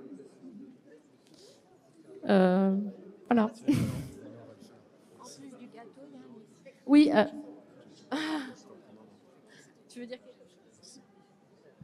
Je veux dire que c'est ce moment qui est proposé avec ces belles choses et bonnes choses à manger fait que les spectateurs se sont levés de leur siège pour s'approcher et être un petit peu plus ensemble autour de toi. Oui, c'était un petit peu le but de la manœuvre. C'est toujours une situation, les débats, malheureusement, je regrette, on appelle ça souvent des tables rondes. D'ailleurs, excuse-moi Christophe, mais tu avais dit débat, discussion, pas trop, mais parce que j'aurais voulu débattre, moi, avec Sigrid et tout. Et mais c'est comme ça, c'est les codes. C'est les formats. Et le livre, oui, Marianne, le livre. Magnifique livre sur l'histoire du tuyau. Il est en vente chez moi, là. Faut que je dise ça. En fait, toute cette histoire artistique, elle a pris aussi de nombreuses années avec Massimo Furlan et Claire de Ribaupierre.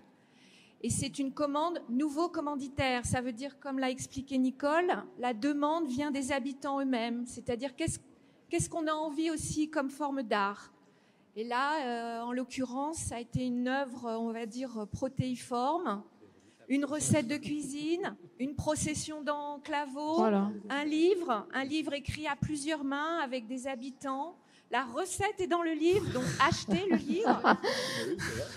Non, et cette histoire peut-être est amenée à être renouvelée chaque année. Voilà, alors c'est vrai que la pâtisserie, ce n'est qu'un des aspects de ce projet artistique. Mais voilà, je trouvais ça intéressant de finir avec un goûter. Voilà. Et qui plus est, avec un goûter fabriqué à Claveau. Alors, tout le monde a goûté?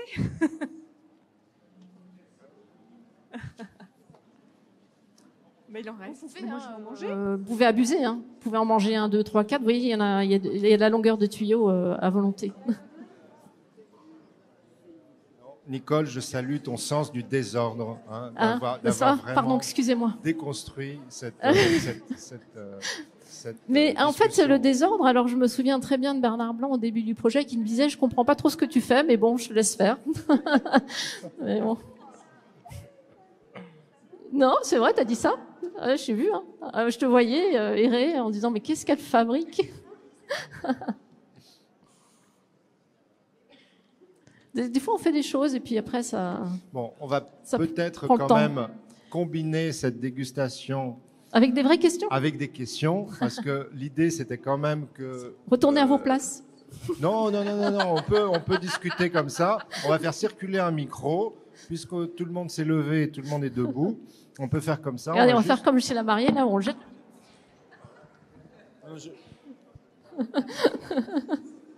On a un micro. Sandra, je te présente les cuisinières. Alors, Sandra dirige ce lieu. Et donc, question. Non. Samira et Lumna. Affirmation. Le tuyau de Claveau. Ah, celui-là. Mais oui, mais je sais. À qui? Bon, non. Mais pas forcément pour Claveau, hein. Il y a aussi... Oui. J'avais une question, oui, pour l'Aborda. Vous avez parlé des enfants. Il y a 49 membres, plus 13 enfants, je crois, vous avez dit. Et après, combien il y a à peu près de personnes âgées? Enfin, c'est quoi le rapport? Et pareil, aussi après pour Locus Solus. Mais d'abord, vous. Ouais. Dans nos cas, on voulait d'abord que c'était intergénérationnel. En Espagne, maintenant, il y a pas mal de projets qui sont que pour personnes âgées, qui c'est bien. Mais nous, on voulait avoir cette solidarité entre des personnes âgées qui peut-être peuvent garder les enfants, des personnes plus jeunes qui peuvent aider les écrans. On a 4 personnes qui sont déjà retraitées. Et après, c'est vrai qu'on a beaucoup de jeunes, 30, donc un peu mon âge, avec des enfants. Et j'ai pas dit, mais c'était pareil, c'est que Siegfried a dit. Donc on a fait beaucoup la participation, mais on a oublié les enfants aussi parce qu'ils étaient très petits la plupart.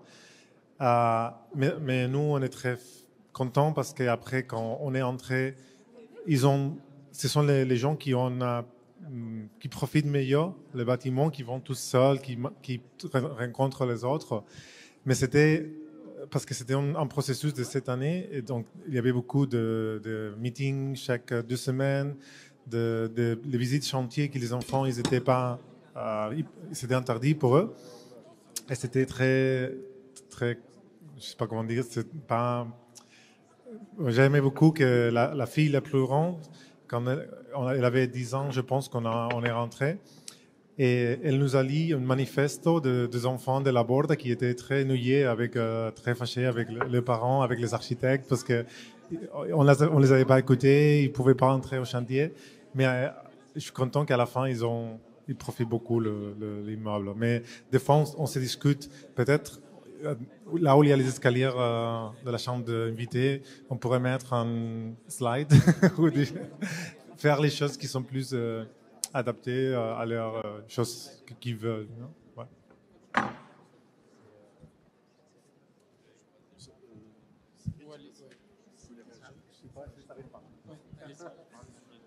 Merci. Donc avec quelques-uns, on a fondé une coopérative d'habitants qui ressemble un peu à celle à la Borda, un peu pour les objectifs, sauf que c'est 4 fois plus petit, c'est 8 foyers. Cette coopérative s'appelle La Traverse.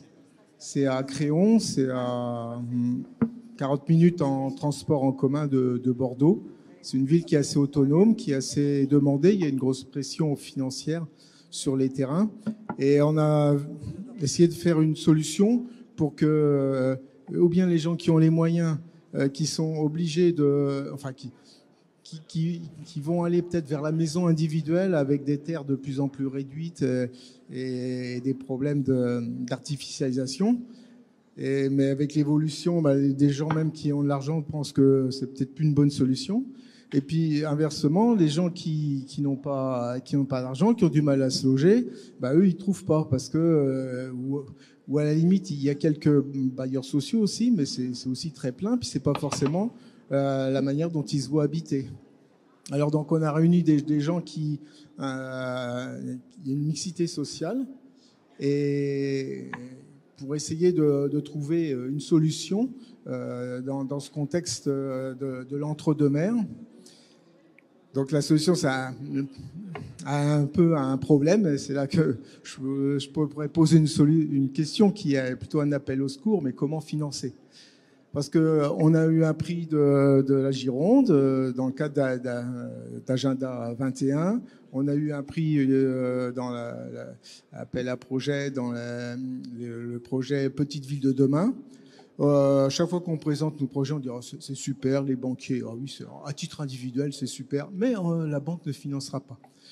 Il y a quand même une banque qui a dit oui, mais avec le taux d'usure comme taux d'intérêt. Taux d'usure, c'est 3%. Enfin, ça a peut-être un peu évolué, un peu moins, mais enfin, c'est ces eaux-là. Et donc, on est un peu dans une perspective un peu pessimiste. Enfin, on s'est donné jusqu'au 30 juin. Alors, on va essayer différents moyens de collecter de l'argent comme ça, à la quête si on veut. Mais c'est pas une solution finalement. La solution, ça serait qu'on reconnaisse que entre l'habitat individuel, les maisons individuelles et puis les grands blocs collectifs, pour un meilleur vivre ensemble, ça serait mieux qu'il y ait des petits projets d'habitat, là en l'occurrence coopératifs. C'est comme ça, il n'y a pas de spéculation. La difficulté, c'est d'arriver à les financer. Même si on a déjà financé, disons, un quart du projet, parce qu'on a acheté le terrain, on a donc une base pour construire. On a un architecte, on a des plans, mais le problème, en France, je ne sais pas si quelqu'un a une solution là. Non, merci pour cette expérience, parce que c'est très éclairant sur les deux écueils, on peut dire, de l'habitat coopératif. C'est-à-dire, il y a le problème du foncier et après, il y a le problème du financement de la construction. Et pour le foncier, il y a des solutions qui existent, c'est-à-dire il y a des villes qui peuvent prendre l'initiative à un certain moment de céder des terrains avec des baux amphithéotiques ou tout simplement aussi en cédant des terrains qui sont pas utilisés. Pour le financement, c'est plus compliqué parce que tout simplement, aujourd'hui, on voit bien qu'on bute sur une sorte d'absence de cadre ou de cadre, on peut dire, qui n'est pas reconnu par les acteurs qui financent l'immobilier. On pourrait même inventer des réponses et des causes un peu plus... et passer dans une critique un peu plus radicale et se demander si à un certain moment l'habitat participatif ne menace pas une économie de la spéculation immobilière qui fait que finalement il y aurait un intérêt ou des intérêts à ne pas voir émerger l'habitat participatif comme un modèle. Je vais rappeler quand même juste pour qu'on puisse avoir mesurer un tout petit peu ce qui est en jeu dans ce type d'initiative. Zurich, qui est une ville, contrairement à ce qu'on pense, qui a été une ville ouvrière et qui avait une culture populaire assez forte, qui est aujourd'hui une ville plutôt aisée, 30% de l'habitat locatif est constitué par des entités coopératives. Alors, ce n'est pas tout le temps des coopératives d'habitants, où les habitants sont vraiment concepteurs de leur lieu d'habitation. C'est juste des coopératives, des énormes coopératives, où finalement, c'est comme des bailleurs sociaux, mais dont les détenteurs, on peut dire, les fondateurs, sont les habitants. Et ça fonctionne très bien, c'est 30%, c'est-à-dire ça veut dire que c'est une ville où il n'y a pas de logement social, parce que tout simplement, il y a de l'habitat coopératif. Hein. Donc on pourrait s'imaginer qu'à un certain moment, il y a toute une économie, on peut dire, de la construction et de la spéculation de l'habitat qui se sentirait menacée par un tel modèle. Je ne peux pas imaginer que c'est la raison pour laquelle vous ne trouvez pas de l'argent, mais c'est sûr que ça va passer par une évolution des mentalités sur ce terrain. Est-ce qu'il y a d'autres questions? Je suis sûr qu'il y en a plein. Merci. Moi, j'ai une question pour Locus Solus, donc pour Dominique. On se connaît depuis longtemps, Dominique, coucou. Et puis, Madame Perret. Effectivement, je ne sais pas si c'était à vous, Madame, que je m'étais adressée il y a déjà un certain temps, pour être assez proche géographiquement et intellectuellement de votre démarche. Ah, pardon, excusez-moi. Oui, j'aimerais effectivement savoir, quand vous êtes intervenu, quand tu es arrivé dans l'équipe de Dominique, vous n'étiez pas très nombreux encore, c'est un simple constat, pas très nombreux à être intéressés par cette démarche. Ce qui fait qu'il y a eu un certain nombre de locataires qui sont entrés dans les lieux en n'étant pas, au départ, intégrés à cette démarche, qui n'étaient pas spécialement demandeurs. Ça a dû évoluer depuis, j'ai cru comprendre que ça a évolué. J'aimerais savoir maintenant un peu comment ça en est. C'est-à-dire qu'au départ, il y a 20... Alors, je crois que une communication assez large avait été faite par Evitanis sur le quartier du Grand Parc. Je ne sais pas le résultat. Mais enfin, moi, je suis arrivée, effectivement, j'ai dû louper la première réunion, mais quand même, le projet était qu'il n'y ait pas les 46 personnes autour d'une table. C'était sur... Oui, ça fait déjà beaucoup de monde. Déjà 20 familles, parce que souvent, c'était pas 20 personnes, c'était souvent le double, plus les enfants, et puis on faisait des petits repas, des gâteaux. Ça faisait quand même beaucoup de monde. Il fallait bien se concentrer sur le projet. C'était pas évident. Heureusement qu'on avait un médiateur. Mais donc, le choix était qu'il n'y ait que 20 familles, ce qui est quand même déjà beaucoup. Et ensuite, une fois que nous avons été sur les lieux, effectivement, sur ces 46 familles, les 20 familles de départ, toutes n'ont pas, on va dire, adhéré au commun.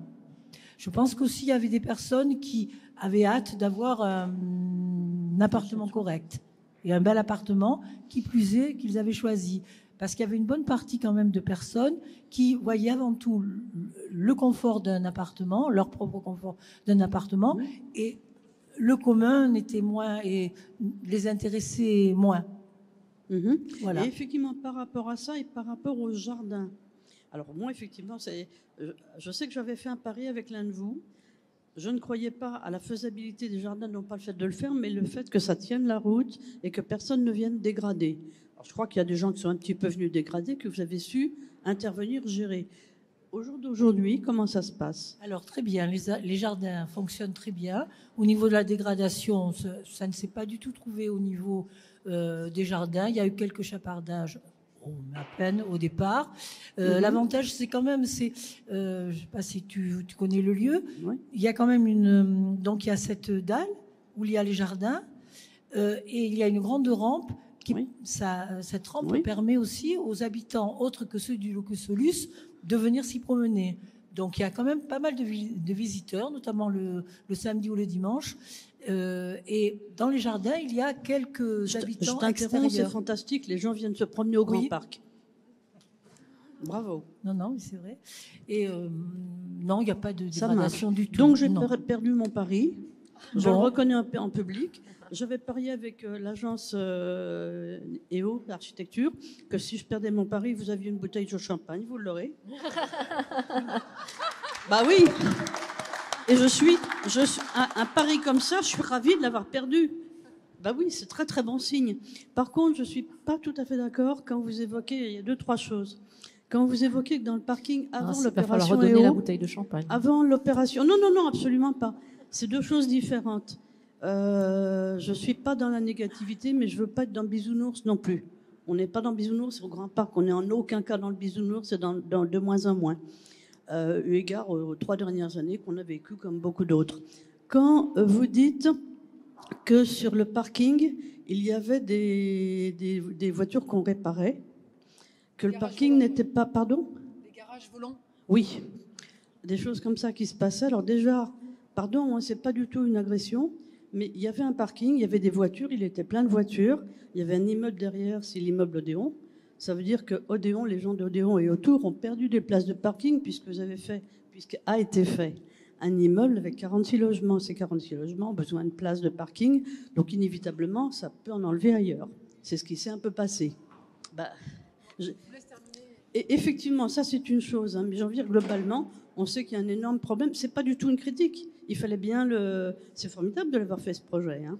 Mais il y a cette petite problématique. Le fait des voitures que l'on répare sur ce parking ou ailleurs, c'est devenu un problème endémique dans tout le quartier, qui est soulevé à chaque réunion de quartier ou à chaque conseil de quartier. Et c'est un phénomène sauvage avec tout un trafic derrière. Et j'ai eu vent que ça se faisait aussi sous votre immeuble et que certains locataires n'ont plus de place de parking et effectivement n'osent même pas réagir parce qu'ils ont peur des représailles. Voilà, c'est les choses qui arrivent, hélas, un peu partout et qui sont évoquées. Et ça dépasse, bien évidemment, ça n'a rien à voir avec quelque responsabilité que ce soit pour vous. Ça dépasse sans doute aussi le bailleur. C'est un problème collectif très lourd de société. C'est un problème de société ou c'est peut-être une évolution de société? C'est-à-dire, on pourrait s'imaginer tout simplement qu'il y a quelque chose. On parle de projets d'économie solidaire, on parle d'auto-entrepreneuriat. Ça pourrait être de l'auto-entrepreneuriat. Sur les garages volants, je ne dis pas qu'on a commencé le projet par là, mais ça faisait partie. Enfin, ce parking, ça a quand même été vraiment le début du projet, puis c'était la ressource aussi financière d'une partie du projet. Et les garages volants, enfin pour le coup, alors c'est un truc qui n'a pas été mené jusqu'au bout, mais à Quitani, c'est Bernard Blanc qui avant était à Saint-Nazaire et Jean-Luc Gors aussi nous avait fait visiter une expérience qui avait été menée là-bas de naturaliser justement ces parkings volants et de mettre en place en fait des box fermés qui étaient ni plus ni moins que de petits ateliers pour leur permettre finalement de faire ce qu'ils étaient en train de faire dans de meilleures conditions. Ça pouvait être géré par une asso, etc. Ça, c'est un truc, c'est vrai, qui a été évoqué, mais qui a été qui a été abandonné en cours de route. Après, sur cette question-là, ça existe. C'est comme vous le disiez, une question de société. Je pense en tout cas que le principe même du locus, c'est de ne pas s'enfermer. Donc c'est vrai que ça existe. Ils y sont encore. Mais ce qui compte, c'est qu'ils ne sont pas isolés, que ce n'est pas dans un coin. Donc, mine de rien, il y a quand même un contrôle social qui est possible. Et c'est vrai qu'on peut regretter, pour le coup, que dans ce projet-là, on n'ait pas été plus loin sur la gestion de cette question. De toute façon, les garages volants, ils existeront toujours. Hein ? Oui, mais c'est pour ça qu'il faut s'emparer de cette question. Ouais. Et après, pour finir sur le nombre de places et le décompte des places, on a dû rendre compte du nombre de places qui étaient justement les places existantes plus celles qu'il fallait qu'on ajoute pour le projet. Donc en fait, on a optimisé, rationalisé le parking. Ça a été tout l'enjeu du démarrage du projet pour justement éviter de faire un bâtiment parking qui devait finalement rendre compte de la comptabilité des places. Donc ça, on est OK là-dessus. Je vais vous laisser résoudre aussi ces questions de parking dans une assemblée d'habitants. On va peut-être poser d'autres questions s'il y en a. Oui, il y en a plein. Donc voilà, s'il vous plaît. C'était pour l'abordat aussi.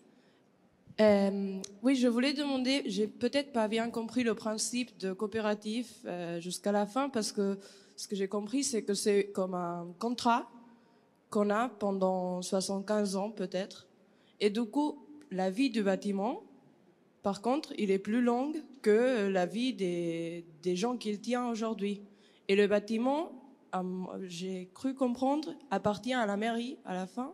Non, c'est pas comme ça. Donc bon, je me demande comment ça marche parce que à la fin, les personnes qui ont créé ce bâtiment tellement sur mesure pour leur façon de vivre vont partir ou ils vont finir leur cycle dans cet habitat. Et alors, comment c'est pensé? Parce que j'imagine, voyant le projet, tout ça est déjà pensé. Qu'est-ce qui va se passer avec un bâtiment tellement maîtrisé pour une personne?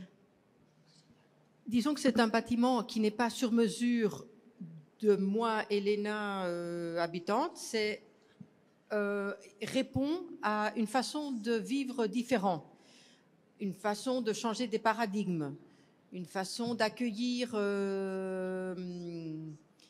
une envie de vivre différemment. Je ne pense pas que ça soit donc reflet de 28 personnes, mais d'une façon de. Donc je pense que cette façon de ou cette envie de humaine, il y en a pour longtemps. Donc pour nous, parce que là, mais il y en a pour longtemps pour les générations suivantes. Donc je pense que ça me préoccupe pas tellement que ça intéresse pas au contraire. Donc non, je pense. Du coup, il y a des gens qui peuvent rentrer dans la coopérative, des nouvelles personnes qui peuvent s'inscrire. Voilà, donc nous avons une liste d'attente par ordre d'arrivée pour l'instant. Donc là, nous avons plus ou moins 80 personnes qui, depuis 2016-2017, sont en train de s'inscrire dans la liste d'attente. Il faut être demandeur d'habitat social, enfin il y a toute une série de conditions. Nous,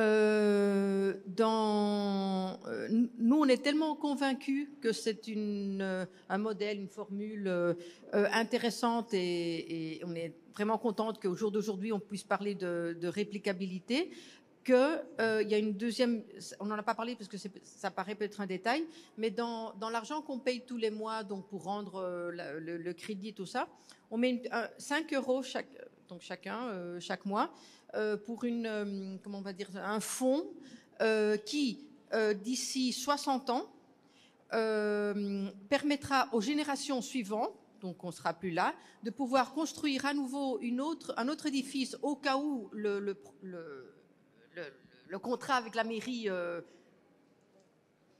change ou ne se renouvelle pas, que ces nouvelles générations qu'on ne va pas connaître puissent faire un autre édifice sans devoir aller chercher l'argent ailleurs.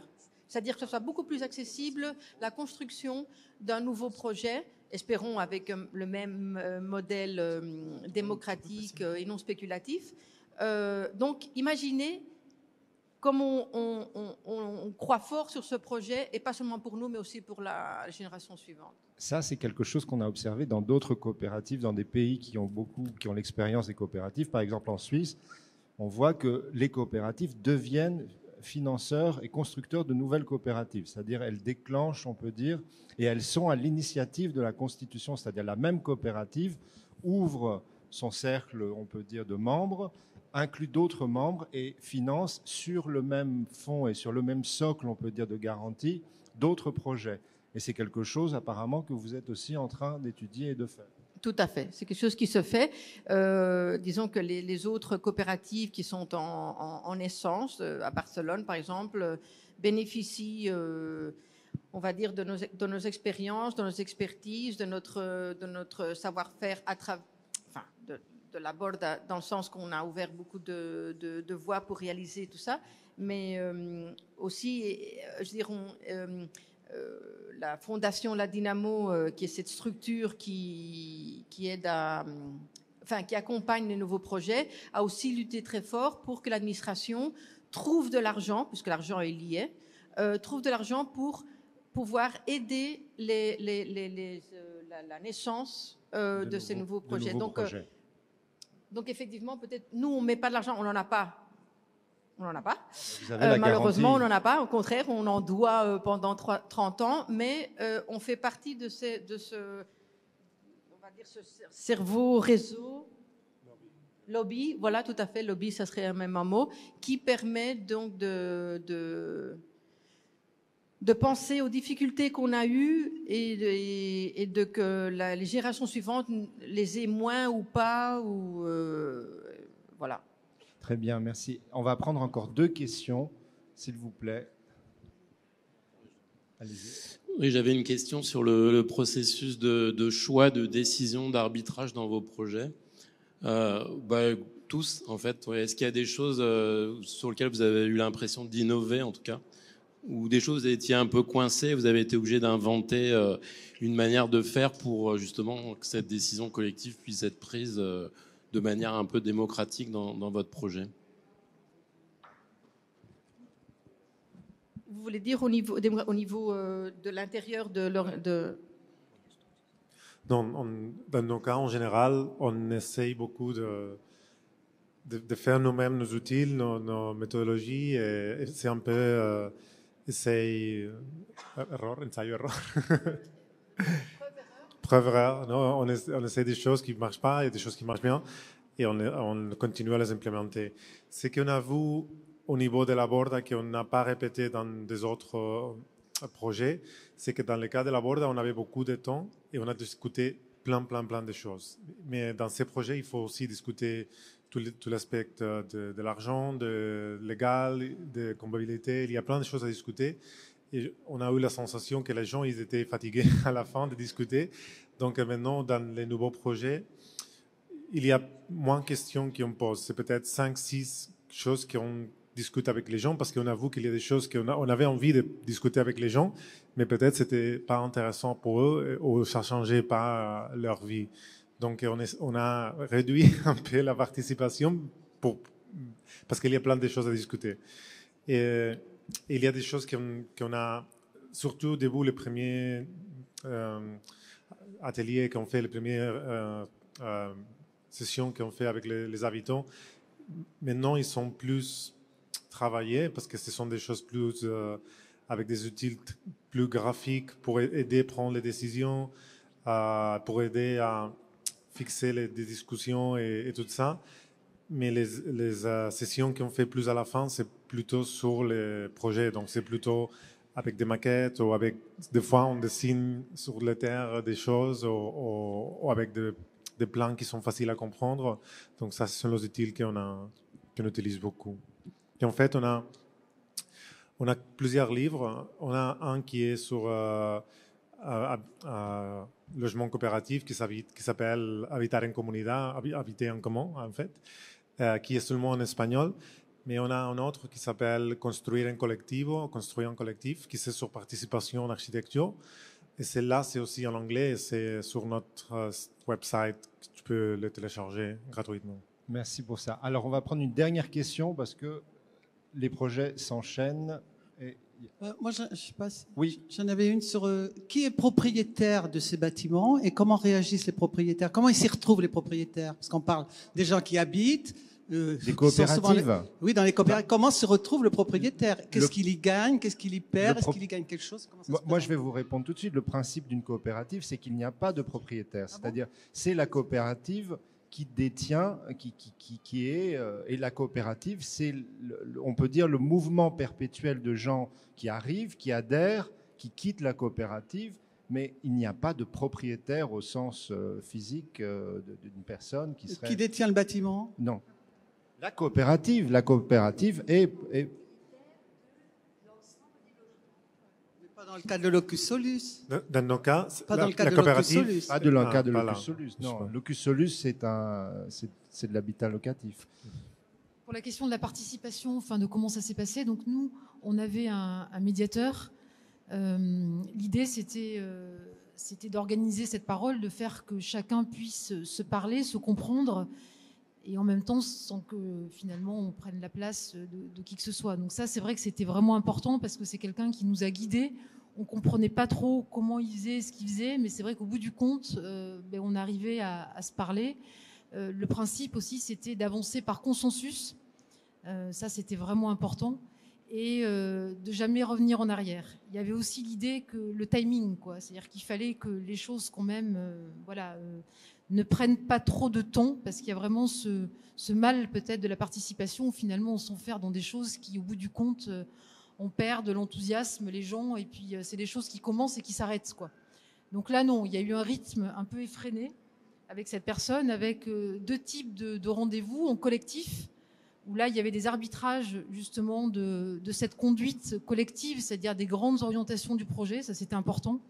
Et ensuite, en face à face, alors nous seuls avec les habitants, Aquitanis nous avait prêté un appartement. Et là, pour le coup, c'était de l'ordre de l'intime, donc c'est jamais sorti d'entre nous. Et là, les habitants pouvaient nous demander ce qu'ils voulaient, puisque c'était l'objet. Tu veux ajouter quelque chose ? On va prendre une dernière question, et puis après, tu veux poser une question ? Non, mais juste parce que vous dites toujours, oui, c'est un détail, l'argent, c'est technique, mais je pense que c'est quand même un peu l'air de la guerre, hein, malheureusement. Je sais, mais c'est en fait... C'est très long, je veux dire, c'est très long parce qu'il y a beaucoup de... Nous,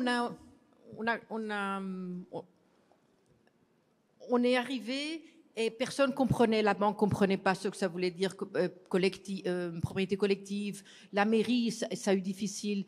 Donc, disons que notre financement, c'est pas un manuel, on a dû l'inventer, on a dû le chercher, et c'est toute une histoire, belle histoire, longue. Oui, ok. C'est peut-être le mot détail. Oui. C'est peut-être pas le mot. C'est juste que c'est.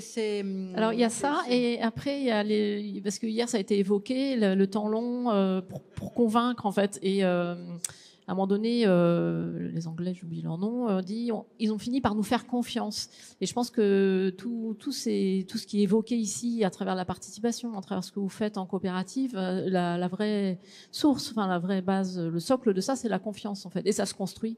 Et du coup, ça parle de la relation humaine et pas seulement de la consommation par rapport à quelque chose qu'on achèterait ou je sais pas quoi.